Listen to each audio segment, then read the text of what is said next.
Students. तो आइए आज हम इस वीडियो में बात करेंगे हमारे पार्टनरशिप के जितने एमसीक्यू हैं उन सारे एमसीक्यूज़ की जो कि आपके एग्ज़ाम में आते हैं, बच्चे कन्फ्यूज़ जाते हैं। तो चलिए जल्दी से उन एमसीक्यूज़ को देख लेते हैं जो आपके एग्ज़ाम के लिए बहुत ज़्यादा इंपॉर्टेंट है। सबसे पहले हमारे पास एमसीक्यू क्या है, in the absence of partnership deed interest on partnership partners loan is allowed at what rate.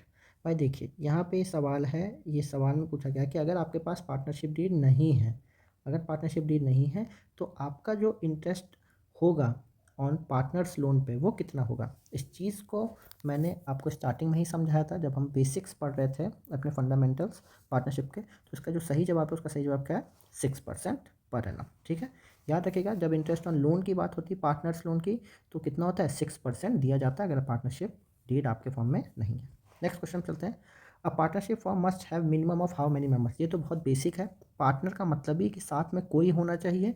तो इसका जो सही जवाब है वो 2 है। इसका सही जवाब क्या है, 2। तो याद रखिए मिनिमम आपको 2 लोग चाहिए और मैक्सिमम आपके 50 हो सकते हैं। ठीक है, वरना इसकी लिमिट अभी और एक्सटेंड कर दी गई है। ठीक है, तो चलिए इसको आगे बढ़ते हैं। विच of the following is not a method of calculating goodwill. ठीक है, अब इनमें से पूछा गया है कौन सा मेथड इनमें से गुडविल को कैलकुलेट नहीं करता। तो याद रखिए मैंने आपको बार बार बताया नॉट पे बहुत ध्यान देना। आपको बच्चे नॉट पे ध्यान नहीं देते हो, क्वेश्चन गलत कर देते हैं। इनमें से कौन सा मेथड है जो गुडविल कैलकुलेट करने के गुडविल कैलकुलेट नहीं करता है। तो इसका जो सही जवाब है वो क्या है, नेट प्रॉफिट मेथड। भाई एवरेज प्रॉफिट मेथड यूज़ होता है, सुपर प्रॉफिट मेथड यूज़ होता है, वेटेड एवरेज मेथड यूज़ होता है, नेट प्रॉफिट मेथड यूज़ नहीं होता है। इसके अगर हमारे पास क्या होता है, कैपिटलाइजेशन मेथड होता है। क्या होता है, कैपिटलाइजेशन मेथड। तो इसका जो सही जवाब होगा वो क्या होगा, ऑप्शन डी। ठीक है, चलिए नेक्स्ट चलते हैं। The maximum number of partners in a partnership firm is how much. देखिए अभी मैंने आपको बताया कि maximum number of partnership firm, एक फर्म में मैक्सिमम नंबर कितना हो सकता है पार्टनर्स का। हमारा आंसर है 50। कितना है, 50। ठीक है, तो याद रखिएगा मिनिमम आपके होते हैं 2, मैक्सिमम पार्टनर कितने हो सकते हैं फर्म पे, 50। ठीक, चलिए आगे बढ़ते हैं। A profit and loss are share among partners in which ratio. भाई when there is no agreement. याद ये सवाल तो आप रट ही लीजिए, तो आपको पता ही होगा अगर कोई भी चीज़ नहीं है, कोई भी पार्टनरशिप डीड नहीं है, कोई एग्रीमेंट नहीं है, कुछ भी नहीं है, तो फर्म में जो प्रॉफिट हो कैसे डिस्ट्रीब्यूट होगा पार्टनर्स के बीच में, सबको पता है इक्वली। कैसे होगा, इक्वली। ठीक है, नेक्स्ट क्वेश्चन चलते हैं। At the time of admission of new partner the value of goodwill is created to which account. अब बोला गया है at the time of admission of new partner, एक न्यू पार्टनर के एडमिशन के टाइम पे जो गुडविल होती है, the value of goodwill is created on which account. कौन से अकाउंट में वैल्यू ऑफ गुडविल को क्रिएट किया जाता है। ठीक है, तो इसका जो सही जवाब है, इसका सही जवाब क्या होगा, पार्टनर्स कैपिटल अकाउंट। ठीक है, इसका सही जवाब क्या है, पार्टनर्स कैपिटल अकाउंट। मतलब कि जब आप एडमिशन के टाइम पे जो गुडविल होती है उसका ट्रीटमेंट कहाँ पे होता है, उसका ट्रीटमेंट कैपिटल अकाउंट में ही तो होता है ना। ठीक है, रिवैल्यूएशन पे थोड़ी ना होता है ना, profit and loss account appropriation पे होता है। ठीक है, इसका सही जवाब क्या है, कैपिटल अकाउंट। ठीक है, a revaluation account is prepared to find out the effect of change in the value of. अब इसमें पूछा गया है हमसे जो रिवैल्यूएशन अकाउंट होता है वो बनाया जाता है किस चीज़ के इफ़ेक्ट को रिकॉर्ड करने के लिए, किस चीज़ों में चेंज होता है उसका इफेक्ट हम रिवैल्यूएशन अकाउंट में रिकॉर्ड करते हैं। सबको पता है एसेट एंड लाइबिलिटी की, इस चीज़ को मैं आपको समझा चुका हूँ। एसेट लाइबिलिटी का ट्रीटमेंट हमारे रिवैल्यूएशन में होता है। डेबिट साइड क्रेडिट साइड, लोग मिलते हैं और लोग चले जाते हैं। ये चीज़ मैंने आपको समझा रखी है, मेथड है याद करने का, शॉर्ट ट्रिक है रिवैल्यूएशन अकाउंट को, तो इसको भी आप याद रखिएगा। ठीक है, अब आते हैं नेक्स्ट क्वेश्चन पे। A partner's capital account will have a debit balance if. अब ये सवाल बहुत अच्छा है। A partner's capital account will have debit balance. अब बोला गया है कि जो कैपिटल अकाउंट है पार्टनर्स का वो डेबिट बैलेंस कब दिखाएगा। ठीक है, तो नीचे ऑप्शन पढ़ लेते हैं और उसको समझते हैं। हमारा पहला ऑप्शन है the partners has drawn more than his share of profit. चलिए ठीक है। A firm makes a profit. चलिए ठीक है। Auditors have invested more money. चलिए ठीक है। The partner has no investment. देखिए अब यहाँ पे बोला गया है कि आपका जो कैपिटल अकाउंट होता है, कैपिटल अकाउंट में आपका डेबिट बैलेंस कब दिखाया जाएगा। तो अगर मैं कैपिटल अकाउंट बनाऊँ तो मेरा डेबिट बैलेंस यानी यहाँ पे डेबिट साइड मेरा, सॉरी, ये डेबिट साइड मेरा बैलेंस कब ज़्यादा आएगा। भाई मेरा डेबिट साइड बैलेंस तब ज़्यादा आएगा जब यहाँ पे मेरे ट्रांजैक्शन ज़्यादा लिखे जाएंगे। यहाँ पे डेबिट साइड मेरे ट्रांजैक्शन ज़्यादा लिखे जाएंगे और ट्रांजेक्शन जब मेरे डेबिट साइड में कब ज़्यादा लिखे जाएंगे, जब मैं इनमें से कोई ऐसा ट्रांजेक्शन फाउंड आउट कर लूँ जो डेबिट साइड लिखा जाए। समझ में आया? मतलब कि मैंने आपको आसान शब्दों में बताऊँ तो मैंने आपको बताया है डेबिट क्रेडिट साइड जो होती है कैपिटल अकाउंट में, जो भी आपके अकाउंट से पैसा निकलता है वो कहाँ जाता है, डेबिट साइड, और आता हुआ पैसा कहाँ आता है, क्रेडिट साइड। तो इनमें से कोई भी ट्रांजेक्शन अगर ये बोलेगा कि भैया पैसा निकल रहा है, ठीक है, तो वो क्या होगा, मेरा कहाँ लिखा आएगा, डेबिट साइड लिखा जाएगा। समझ में आ गया? ठीक है।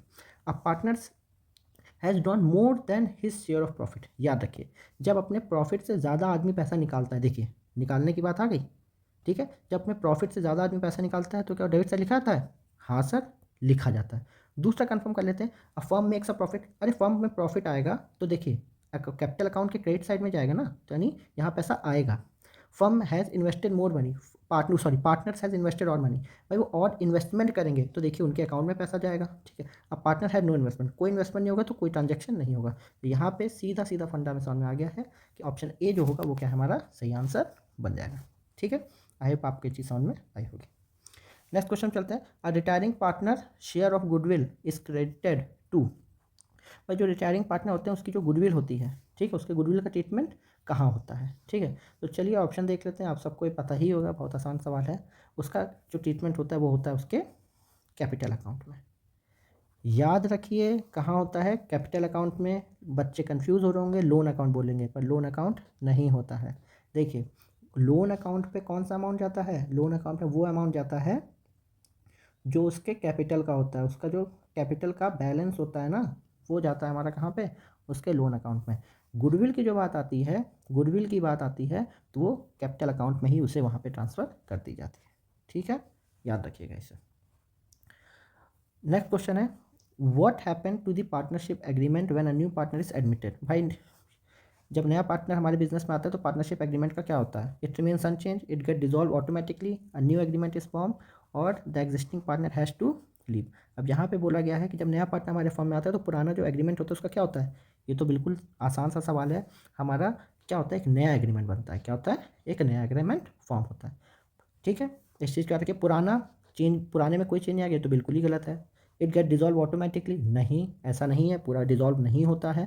डिजोल्यूशन का मतलब होता है कि पूरी फर्म को क्या करते हैं, हम पूरी फर्म को बंद कर देते हैं और सारी एसेट लाइबिलिटी का ट्रीटमेंट कर देते हैं और फिर से नई फर्म बनाते हैं, ऐसा नहीं होता है। बस क्या होता है, नई जो हमारी एग्रीमेंट होता है वो नया एग्रीमेंट फॉर्म हो जाता है। ठीक है, एग्जिस्टिंग पार्टनर को लीव करना पड़ता है तो बिल्कुल बेतुका ऑप्शन ही। ठीक है, तो सही जवाब न्यू एग्रीमेंट इज फॉर्म होगा। 11th क्वेश्चन चलते हैं, on dissolution of partnership firm the amount receive from the sale of asset is transferred to, भाई बोला गया है ऑन डिसोल्यूशन ऑफ फर्म, ठीक है, the amount receive from sale of asset. ये देखिए डिसोल्यूशन अभी हम लोग पढ़ भी रहे हैं, हमारी मेरी वीडियो में मैंने आपको समझाया, जब डिसोल्यूशन पे बोला गया है फर्म की जो एसेट बेची जाती है वो कहाँ लिखी जाती है। ठीक है, तो आप सबको पता है जो एसेट बेचते हैं डिसोल्यूशन पे कहाँ लिखते हैं, रियलाइजेशन अकाउंट पे लिखते हैं। ठीक है, नेक्स्ट क्वेश्चन है, which account is credited when a liability is settled for an amount lower than its book value। अब बोला गया है कौन से अकाउंट में चीज़ें लिखी जाती हैं जहाँ पे लाइबिलिटी जो होती है हमारी सेटल होती है lower than it's book value. Liability की वैल्यू है 100 और हमने उसको सेटल कितने पे किया, 80 पे। तो अगर हम ये ट्रीटमेंट कर रहे हैं तो हम कहाँ पे उसको लिखेंगे। ठीक है, तो ये सवाल हमसे पूछा गया है तो इसका सीधा सा जवाब है हमारा क्या, यहाँ पे भी आंसर क्या होगा, रियलाइजेशन होगा।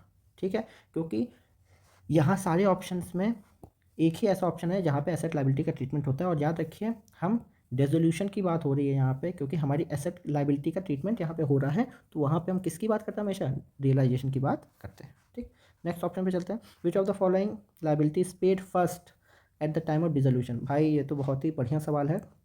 अगर मेरा फर्म डिजॉल्व हो रहा है तो सबसे पहले मैं कौन सी लाइबिलिटी को पे करूँगा, तो इस चीज़ को याद रखिए, हम सबसे पहले एक्सटर्नल लाइबिलिटी को पे करते हैं, जो बाहर के लोग हैं उनकी पेमेंट करते हैं, फिर उसके बाद हम लोग क्या करते हैं, दूसरी चीज़ों पे ध्यान देते हैं। ठीक, नेक्स्ट ऑप्शन है हमारा, क्वेश्चन है which of the following is not transfer to the realisation account. कौन सी ऐसी चीज़ है जो रियलाइजेशन अकाउंट पे ट्रांसफर नहीं होती है, ऑब्वियसली पार्टनर्स की कैपिटल्स। ठीक है, और सारी चीज़ें हमारे रियलाइजेशन पे ट्रांसफर हो जाती हैं।